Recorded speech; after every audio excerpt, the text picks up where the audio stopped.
We've all been there. You confidently argue your point, certain you're right, only to later realize, oops, you were dead wrong. But instead of admitting it, you dig in your heels. Maybe you change the subject.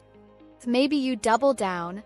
Or maybe you just slowly back away, pretending the conversation never happened. Why do we do this? Why is admitting we're wrong so incredibly painful? And, more importantly, how can we get over this stubborn refusal to own up to our mistakes? Let's break it down. Your brain hates being wrong. Here's the thing, your brain is kind of a diva. It loves being right and absolutely loathes being wrong. According to neuroscience, when you're proven right, your brain releases dopamine, which makes you feel good. But when you realize you're wrong, that's a different story.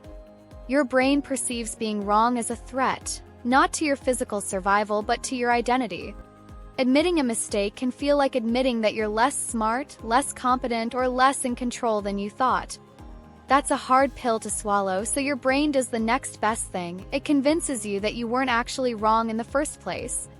Reframe mistakes as a learning opportunity rather than a personal failure. Instead of thinking, I messed up, so I must be an idiot, try thinking, I learned something new which makes me smarter. Ego, the ultimate drama queen. Your ego is that part of you that whispers, you're the smartest person in the room. Don't let anyone tell you otherwise. It's also the same part that throws a full-blown tantrum when confronted with evidence that you were wrong. The bigger your ego, the harder it is to admit mistakes. Some people would rather burn bridges, destroy relationships, or rewrite history before they ever utter the words, I was wrong.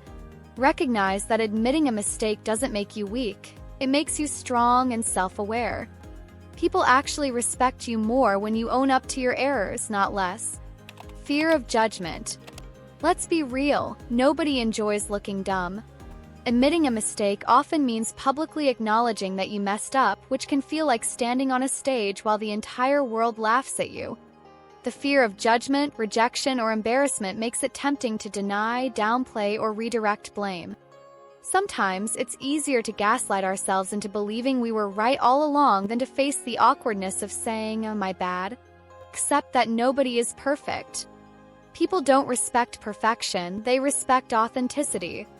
Admitting mistakes makes you more relatable, trustworthy, and human. We're trained to win, not learn. From an early age, we're taught to be right.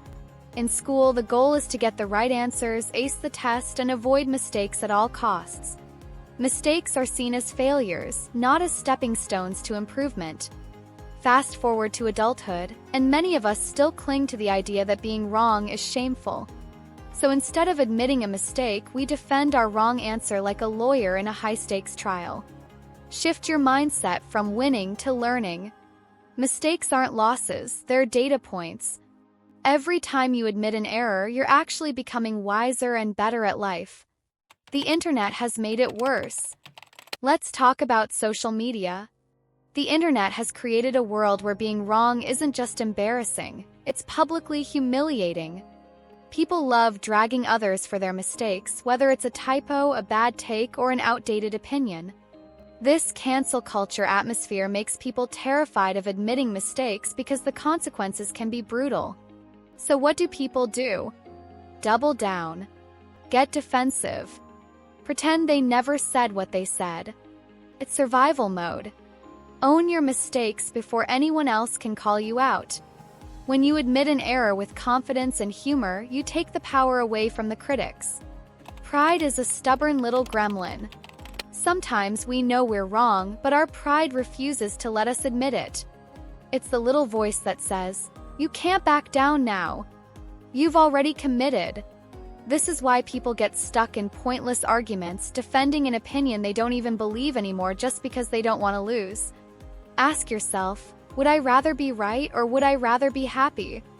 9 times out of 10, admitting you're wrong ends the conflict faster and lets you move on.